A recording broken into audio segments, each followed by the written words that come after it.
Hi my dear students, how are you. आशा करते हैं अच्छा है। आज एक सैंपल पेपर लेके आया है, आप लोगों को सोल्व करके दूंगा।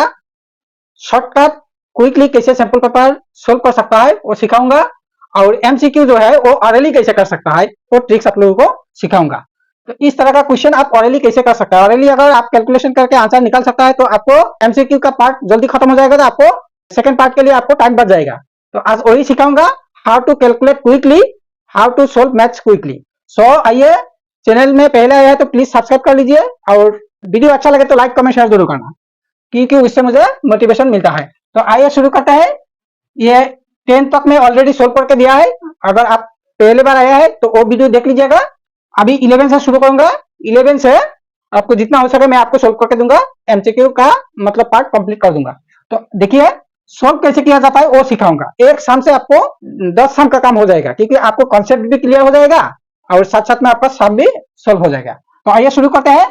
ये the root of the quadratic equation, एक क्वाड्रेटिक इक्वेशन है ये वाला। तो इस क्वाड्रेटिक इक्वेशन का रूट निकालना है। ऑप्शन दिया है इरेशनल और distinct, not real, rational and distinct और रियल एंड इक्वल रूट। इसमें ज्यादा कुछ नहीं करना है, आपको जो था बी स्क्वायर माइनस 4ac उसी का वैल्यू आपको निकालना है। बी स्क्वायर मतलब इसमें एक्स का बेस बी है, तो बी स्क्वायर मतलब 1 square minus 4ac, x square का बेस 1, ये 1 मल्टीप्लाई करने से क्या होगा, 1 1 0 1, तो -1 हो जाएगा, -1 1 प्लस 4 इक्वल टू 5। तो बी स्क्वायर माइनस 4ac 5 मतलब 0 से ज्यादा है। 0 से अगर ज्यादा होता है तो क्या होता है, रियल एंड डिस्टिंक्ट होता है। लेकिन इसमें तो रियल ऑप्शन है ही नहीं, तो इसमें नॉट रियल दिया, नॉट रियल तो होगा ही नहीं। तो रियल नंबर इरेशनल नंबर होता है, तो इसका ऑप्शन होगा इरेशनल एंड डिस्टिंक्ट। समझ में आ गया। Question number 2, if theta equal to 30 degree then find the value of. तो थीटा 30 डिग्री मतलब tan 30 डिग्री, तो tan 30 डिग्री का वैल्यू कितना है, 1/√3 है। तो इसके साथ जस्ट 3 मल्टीप्लाई कर दो। 3 मल्टीप्लाई करने से क्या होगा, 3/√3। तो ये ऑलरेडी आपका आ जाएगा, ये वाला ऑप्शन है। तो ऐसे आप सोल्व कीजिए, इसको अलग से सोल्व करने का जरूरत नहीं है। जस्ट इसका टेबल जो है टेबल याद रखिएगा, आराम से हो जाएगा।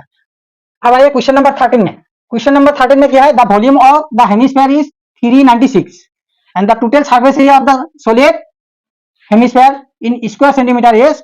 ये 4 ऑप्शन दिया हुआ है। टोटल सरफेस एरिया है TSA, क्या है 3 πr स्क्वायर, ये टोटल सरफेस एरिया है हेमिस्फीयर का। और वॉल्यूम दिया है, वॉल्यूम का फॉर्मूला क्या है, 2/3 πr³। तो इसका वैल्यू तो दिया हुआ है कितना, 396 डिवाइडेड बाय 7। इसमें से आपको क्या करना है, आर का वैल्यू निकालना है। एकदम शॉर्टकट ऑरली निकालिए। कैसे, r³ इक्वल टू होगा 396, मैं थोड़ा दिखा देता हूं, लेकिन आप ऑरली कर सकता है। ये 2 जो है ऊपर है, इधर जाएगा तो नीचे आ जाएगा। ठीक है, पहले इसको लिख लीजिए, ये 2 नीचे जाएगा, 3 ऊपर जाएगा, 3 ऊपर जाएगा। उसके बाद ये जो पाई है, पाई का वैल्यू कितना है, 22/7, मतलब ऊपर 22 नीचे 7, तो 22 नीचे आएगा और 7 ऊपर जाएगा। तो इसमें से कैंसिल करने से ये कैंसिल जाएगा, और ये 2 से आप काट दीजिए इसको। 1 एक बच गया 19 में, 9 2 18, फिर 1 बच गया 16 में, 8 टाइम्स 198 हो गया, ये 2 कैंसिल हो गया। फिर आप 2 से काट सकता है, और 2 से ये जाएगा आपका 11, और 2 से ये जाएगा 9 2 18 और 9 2 18। कैलकुलेशन अच्छा है तो आप एक बार में कर सकता है, कोई प्रॉब्लम नहीं है। तो 11 से ये 9 में कितना टाइम जाएगा, फिर कैंसिल जाएगा, ये 9 हो जाएगा। तो ऊपर में बचा कितना, 9 बच गया और 3 बच गया, मतलब ये 27 है। r³ का मतलब है 27। 27 3³ होता है, तो r का वैल्यू होगा आपका 3। r का वैल्यू आपको पता चल गया। अभी इसको निकालना है total surface area. Total surface area 3 multiply 22/7, पाई का वैल्यू 22/7 और r का वैल्यू 3 था, तो 3 स्क्वायर कितना होगा, 9 हो जाएगा। 3 स्क्वायर 9 हो जाएगा। तो इसको मल्टीप्लाई करने से ये नीचे तो 7 आ जाएगा। अभी ऊपर में आपको ये 66 होगा, 66 के साथ 9 मल्टीप्लाई, 9 6 54, 9 6 54 59, नीचे कितना है, 7 है। तो यही ऑप्शन है, ये वाला ऑप्शन करेक्ट है।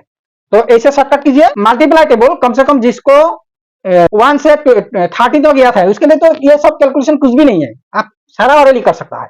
तो इसलिए मल्टीप्लाई टेबल भी कम से कम 11 से 20 तक याद रखिए, कैलकुलेशन और फास्ट हो जाएगा। और साथ साथ में स्क्वायर टेबल याद रखिए, तो आपको कैलकुलेशन ऑरली फटाफट निकल जाएगा।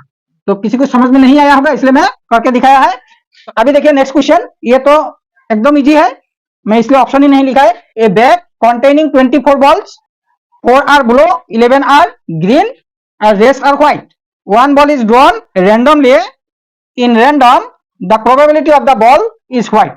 White ball का probability निकालना है. तो probability कैसे निकलता है? पहले नीचे लिखना है टोटल. टोटल बॉल कितना था?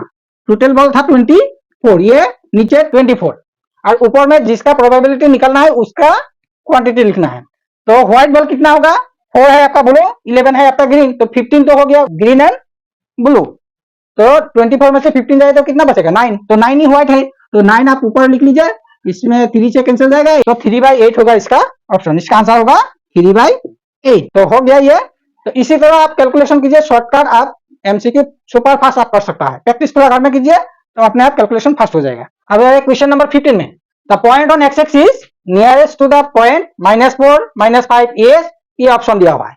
ये वाला एक्स एक्सिस होता है, ये वाला वाई एक्सिस होता है. तो ये पॉइंट कहाँ है पहले वो इमेजिन कीजिए. -4 -5, -4 इधर आएगा, इधर -4 आएगा और -5 नीचे आपका 5 डिजिट जाएगा. ठीक है, तो जैसे कि इस पॉइंट में आएगा तो -4 -5 यहाँ पर आएगा. यहां से पॉइंट ऑन एक्स एक्सिस का शॉर्टेस्ट पॉइंट कौन सा होगा? यही पॉइंट होगा. तो यही पॉइंट का आपका कोऑर्डिनेट लिखना है. ये पॉइंट का कोऑर्डिनेट कितना होगा? -4 0 होगा. तो वही होगा आपका आंसर -4 0. ठीक है. अब ये क्वेश्चन नंबर 6 में which of the following gives middle most of the observation of the data. तो डाटा का सबसे मिडिल मोस्ट ऑब्जर्वेशन कौन देता है? Median, mean, range, mode. तो उसका हर एक डाटा देता है मीडियन. तो median is the middle most observation of A data. तो याद रखना मीडियन हमेशा मिडिल मोस्ट होता है. ठीक है. अभी आइए question number 17. A point on X axis divides the line segment joining the points A and be in the ratio 1:2. जैसे कि दो पॉइंट है ए एंड बी दो पॉइंट है. ये है 2 - 3 और ये है आपका 5 और 6 और इसका रेशियो क्या है? 1:2 रेशियो है. तो पॉइंट कहीं पर भी हो, जैसे कि ये पॉइंट है, इस पॉइंट का कोऑर्डिनेट्स निकलना है. तो कोऑर्डिनेट्स निकलने का फॉर्मूला क्या था? ये था m1 + m2, ऊपर में m1 के साथ x2 आता है. ठीक है, और m2 के साथ x1 आता है. ये पहला पॉइंट होगा, x का कोऑर्डिनेट होगा. और y का होगा m1 + m2, ऊपर में होगा m1 y2 + m2 y1. मैं फॉर्मूला लिख दिया. ये फॉर्मूला आपको याद रहना चाहिए, तो आप ऑलरेडी कर सकता है. इसका आंसर कैसे करेंगे आप? तो जस्ट आपको क्या करना है, पहला पॉइंट क्या होगा? ये m1 + m2 मतलब रेशियो प्लस करना है. इसको प्लस कर दीजिए 1 + 2 और ऊपर में क्या होगा? ये 1 के साथ x2, ये x1 है, ये x2 है, ये y1, ये y2. तो x2 मल्टीप्लाई करना है. तो 1 × 5 कितना होगा? 5 होगा. प्लस 2 के साथ x1 मल्टीप्लाई करना है. 2 × 4 होगा. ठीक है, ये पहला पॉइंट हो जाएगा. नेक्स्ट दूसरा वाला आएगा, ये रेशियो प्लस कर दीजिए नीचे. अभी 1 के साथ y2, ये y1 है, ये y2 है, ये y1, ये y2. तो m1 के साथ y2 मतलब ये 6 मल्टीप्लाई 1 × 6 6 होगा. प्लस 2 × -3, 2 × -3 क्या होता है? प्लस माइनस माइनस हो जाएगा. तो ये माइनस कर दीजिए, माइनस ये 6 हो जाएगा. ठीक है, तो इसमें होगा 9/3. 9/3 मतलब ये 3 हो गया, ये हो गया आपका 0/3 मतलब 0 हो गया. 30 ये वाला आपका करेक्ट ऑप्शन. कुछ समझ में नहीं आया तो प्लीज कमेंट कर दीजिए. कमेंट में भी मैं हेल्प करता हूं. तो आज के लिए इतना ही. फिर मिलेंगे. अच्छा से पढ़ाई कीजिए और अच्छा से एग्जाम दीजिए. बाय, टाटा, thank you, all the best.